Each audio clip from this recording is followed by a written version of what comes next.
Welcome back to Roach City. This is Seth. Today I'm going to be talking about GNUS Brands International, GNUS. At any point of the video, if you have any comments or suggestions, make sure you put them down in the comments below. I'm going to go through technical analysis, news, and what I think about the stock. So you find a playlist in the description below that explains each of these technical indicators and what they mean. Make sure to drop a like to this video if you like it at the end, and subscribe and leave notifications on. And let's jump right into it. So if we were to look into a 1 week perspective, what we get to see here is that the MACD is somewhat curving upwards from its lows around the 6th of September. That is usually a good sign here. But what we also look at is that the ADX seems to be still falling a little bit down, hasn't pulled back fully yet. That's on a 1 week perspective. Although when we look at the price action, we're looking at $11.73 to $1.25. So it's fair to say that it's actually just a slow drop, but in terms of the ADX, but it is probably seeing a stabilization at this point. In terms of the million percent R, what we get to see is that the stock in the last week was actually overbought, and today sits a little bit closer to overbought than neutral based on the million percent R. This is again 1 week perspective. And MACD looks like it's curving up. Momentum looks like it hasn't fully gained back its full momentum, but a lot better than the week of 23rd of August. In terms of volume, it looks like it might actually pick a little bit more interest than it did before. Around 259 million in volume this week. Now, if we were to look into the moving averages looks like it's actually a little bit mixed, more towards the side of bearish for the time being. 30 EMA, the red line is above the 10 SMA, the stock price is below the 200 SMA but above the 50 SMA. Let's take a quick look into a 1 day perspective to try to identify what is the upcoming move for this one here on a 1 day perspective. So on the ADX, it went from full sloppy around 685 to 1487, and it's kind of trying to attempt to go towards the formation of a trend here. Now the stock price here is above the trading action zone, which is bearish in this point. It's above the 200 SMA, which makes it bullish in the 200 SMA line.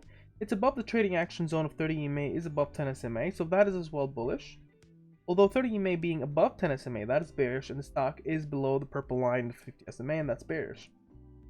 On a million percent R, we're looking at a neutral stock, so we're not looking overbought or oversold. And on the momentum here, it looks like it's actually gaining slowly momentum. Volume looks to be really high on the last trading day. That is definitely due to news, but the question is whether it continues on. And so usually it would be bullish if the next day volume is actually a bit higher or equivalent to the day before, and so you don't have something where you had 57 million and then all the way down to 14 million. That is a bearish sign, and you get to see it right over here. Unbalanced volume, it looks like it's actually a healthy unbalanced volume, and we're adding in a bit more volume. So overall, it looks a little bit mixed. It looks like it's attempting to go towards a bullish sign. MACD here looks sideways, but it's actually struggling along the way. Now let's take a look into 1 hour perspective, and this is merely just for our perspective, so in the first few hours of Monday. You get to see that MACD here is curving downwards, and it looks like it's attempting a negative reversal. On the ADX, it shows in a very strong trend, a positive trend of that. Million percent R looks like it's actually sitting in neutral, and momentum looks like it's actually a little bit improving, going on around 22 somewhere all the way back to last week. On the moving averages here, what we get to see is that the stock moving averages have turned all bullish, and that's a great sign, because on the day before it was all bearish, almost all bearish, and it looks like here that it's actually was bearish on the Thursday extended market, and then it turned all bullish over here, and that looks amazing. It's still in the trading action zone off the 1 hour perspective, so we might see a bit of a bounce here on the 1 hour perspective coming into Monday. Just a small one though, because this is just more from 1 hour perspective again, as I said. Now, if we were to look into the moving average band, what we get to see is it's expected to trade on the bottom of the band around 99 cents, in the middle 109, and on the top 124. Currently sitting on 149 as a high, and then opened up around, say, 127 and closed 125. It's still a positive move, as it still jumped up from where it was around $1.04 the day before. Now, if we were to look into the trend line, this is a trend line that I've drawn a while ago. We get to see here is this trend line is all the way back from where March-April was. And we get to see that it's actually somewhat still holding in towards where we're having it today. but the bottom of that trend line is around the $1.01 currently. So it's still a massive gap from where it is actually currently right now, but still hasn't broken that trend line.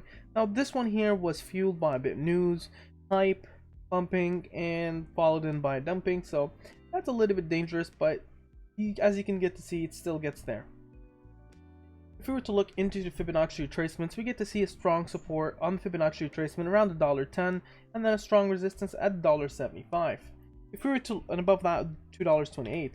If we were to look into strong supports and resistances, we can just draw them right over here, and you get to see a strong support that is currently sitting down at $1.25, and then $1.24, and then right below that, $1.18, below that, $1.14. Below that, we're looking at $1.11, and then right below that, we're looking at $1.07. If we were to look into strong resistances, we're looking at $1.31, and then above that, we're looking at $1.35. Then above that, we're looking at $1.39, and then above that, we're looking at $1.43, and then $1.49. Now let's take a quick look into the latest news in institutional buyers and what we have new for the stock. What we get to see here is on the institutional buyers, nothing significant seems to be happening in September other than additional off funds, index funds, except 2 Sigma Securities where they bought around 19,000 shares around the 10th of September. Moving on, what we get to see as well on insider transactions, we don't see anything significant of that sort. And then we look to see into terms of latest news. This one here is the premiere of Rainbow Rangers on October 11th. This was published on September 21st. And then we look as well, if we were to go into investor relations on their website, you still have the presentation. I did go through that last time, so I'm not going to go through this one again. But one of the latest news that we get is that the cartoon channels now across the Samsung Smart TVs. That is kind of exciting, where if you have kids, basically it's a free channel and they get to watch it, but that's not, I think, the top of the news that I'll be focused on. The one that is actually I'm focused on is their toys rather than the channel. That might be a little bit of a different focus for me, but in terms of the cartoons itself, there's a lot of competition, and a lot of people compare them to Disney. And I don't like to compare them to Disney because they're more often Nickelodeon than a Disney. I mean, even the cartoons and everything in terms of vibes, it gives me Nickelodeon vibes rather than Disney one. Disney is a little bit more diverse. They have different kind of investments, portfolios, real estate. This one here is more of just a cartoon channel, such as Nickelodeon, and it also, the target audience is more like Nickelodeon's and Disney's.